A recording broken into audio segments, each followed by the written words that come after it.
Namaskar.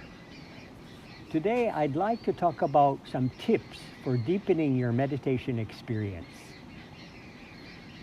Of course, this whole channel talks about different advices for deepening meditation, but I thought putting them together in one video, it may be easier for you to follow.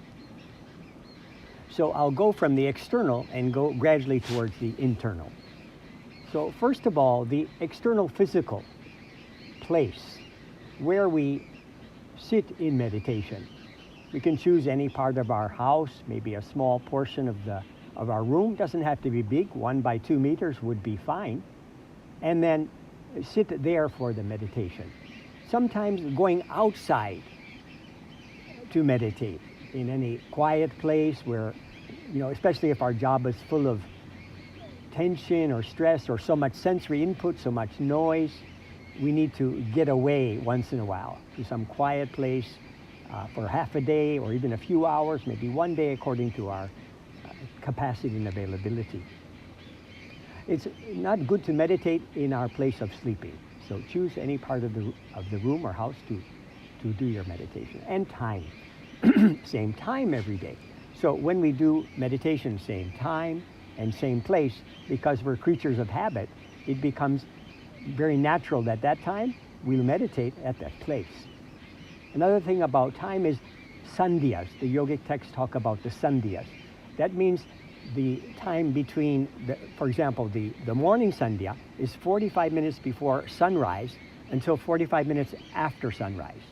And evening sandhya is 45 minutes before sunset until 45 minutes after sunset. So these times are very ideal, conducive, because the environment is very conducive for meditation. Also, early morning, in many Buddhist temples around the world where they practice meditation, the first meditation is at 5 a.m. So this is a very, very good time to meditate because naturally the pineal gland, the uppermost gland in the top of the head, which is the spiritual gland, it is active in the early morning and the late night. So that's about the external physical. Then come to the internal physical, the physical body. So the yogis say that meditation is your appointment with God, that supreme consciousness, that most important universal consciousness. So when there's an appointment, you dress well, you're on time, you try to be your best.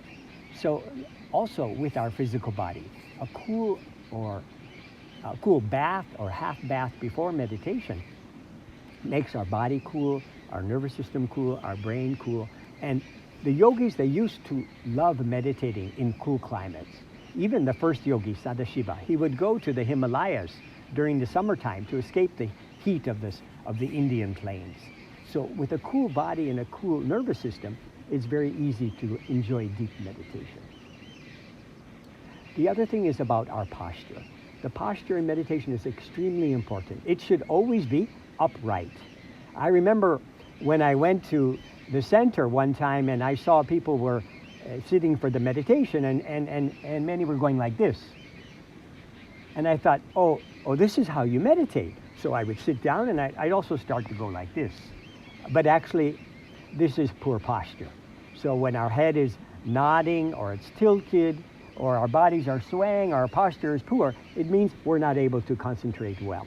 So upright posture in the lotus position is very important, as well as the tongue. The yogis call the tongue the most dangerous organ. Why is that? It's because with the tongue we speak, and with the tongue we eat, we taste food.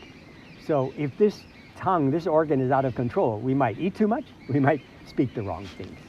So mamsa means control of tongue. And that's why also as part of the position of meditation, apart from the lotus position or the half lotus position, we curl the tongue so that it touches the upper part of the palate. And this simple practice of touching the tongue to the upper part of the palate helps to control the tongue and introvert the mind, deepens meditation practice. Then about the physical body, also our food.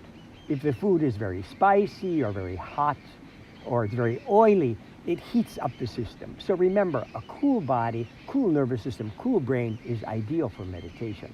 So we don't want to have food which is very heavy or constipating, otherwise the concentration will not be good. Next is, if our body is tired, then we cannot sit upright. So if you've had a long day, you've had a very tiresome day, take a short nap and then sit for your meditation. That will help you very much to get the proper energy physically, and the good rest will help you to concentrate well. Now let's come to the mental. In this channel, my colleague has talked about the Yama&Niyama, the 10 moral principles, universal principles. So it's very important what we do outside of meditation. It affects how we are in meditation, what we're feeling, because our goal is something very subtle, transcendental, pure, invisible. So to catch that subtle flow, we have to live a life which is, if I've hurt someone, I've said some bad word, or I've taken something that doesn't belong to me, certainly these small little mistakes are going to come and affect that subtle flow I'm trying to generate from my concentration and meditation practice.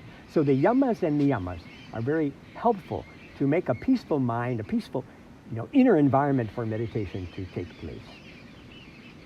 Another thing is about for the mental is a liberal use of imagination. So, when we're meditating, if we can do a checklist, turning off the outer ear, turning on the inner ear, turning off the outer eye, turning on the inner eye, turning off the external body, turning on the internal body. Be liberal with the use of imagination in meditation. Of course, when you learn your technique from your teacher, you have a structure, but within that, you're able to intuitively, flow and find a space in your meditation which makes you feel more comfortable and deeper. This you will feel yourself as you practice. Lord Buddha, he was a great yogi, and he had the capacity that there's a certain subtle nerve related to the throat chakra called the kurma nadi. And Buddha had a capacity to control, complete control over this kurma nadi. And that enabled him to sit for long hours of still meditation. There was another saint of India whose name was Valmiki. The word Valmiki comes from the word Valmika, which is anthill. So Valmiki, he could sit for such long meditation and still and deep with upright posture that the ants would build a house around his body. So this is the importance of the correct posture. And this helps to make the mind more concentrated. Mentally also is to have a firm determination. Again, Buddha's story, his 8 Sankalpa, one of his 8 of the noble truths was that firm determination. And Lord Shiva gave that first secret of success was firm determination, because the journey is long. The practice of meditation is lifelong. And to get or touch that subtle flow within us, which is beyond the mind, it is a practice that requires quite a bit of determination and willpower. So how to get that firm determination? Rejecting all negative thoughts. So when my mind is flowing in positive ideas, I'm motivated, I'm inspired, my heart center is strong, and I have the zeal and determination to go forward. So this firm determination is another important aspect of the meditation. And when we meditate also from the spiritual side, some useful tips are when we do our kirtan, the Bhavanam Kevalam meditation, then when we raise the hands and we imagine that our meditation is a service. So when we're singing the Bhavanam Kevalam with that ideation, love is all there is, we're imagining that supreme entity. The jnana yogis, the yogis that conceive of, that goal is something impersonal, that is a universal consciousness, a supreme consciousness. is a formless. But the bhakti yogis conceive of that universal consciousness as something more human, more within our human frame, body, our mother-father entity, a mother-father entity. And so when you're singing and you're trying to please that entity, then this makes your mind happy, and you will start to feel the subtle flow that comes with the meaning of that Bhavanam Kevalam mantra. So the other useful tip about meditation is to make the mind one-pointed. This is called agriya buddhi in Sanskrit, like the tip of a needle, because our goal is that formless, invisible, transcendental consciousness. Mind is defined as a phenomena wherein thoughts constantly emerge and dissolve. So in our mind is a constant state of clash and cohesion. So in order to channelize all those thousands of thoughts, the mind has to be one-pointed, agriya buddhi, like the tip of a needle. So in our meditation, we try to develop this quality in our practice. And finally, we come to the social side.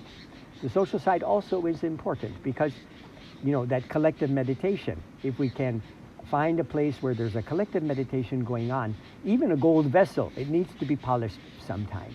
So once a week, the collective meditation will strengthen our individual practice. And the synergy we get from everybody meditating together, it certainly helps us in our individual practice.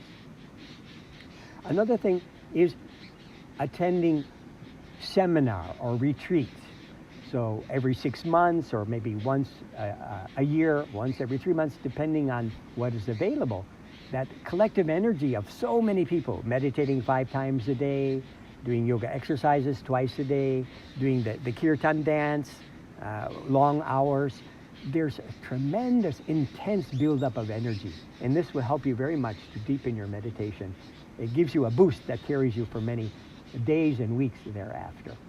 And finally, when we do meditation, from the other side, a social aspect, whatever service we do, and we do the service as an act of selfless, not wanting anything in return, we're actually fulfilling the purpose for the whole creation. We help someone to move along the path, to better their life, to improve their condition, and to help them to come to the touch of spirituality. We're fulfilling the plan of that cosmic father, cosmic mother, that everything comes from the one, everything returns to the one. So when we're assisting that consciousness in that cosmic plan, this certainly will help us to get a deep experience in meditation. So these are some of the points physically, mentally, and spiritually, socially, that will help us to have deeper experience of meditation. Please try some of them or all of them, and I'm sure you will enjoy the beneficial results. Thank you. Namaskar.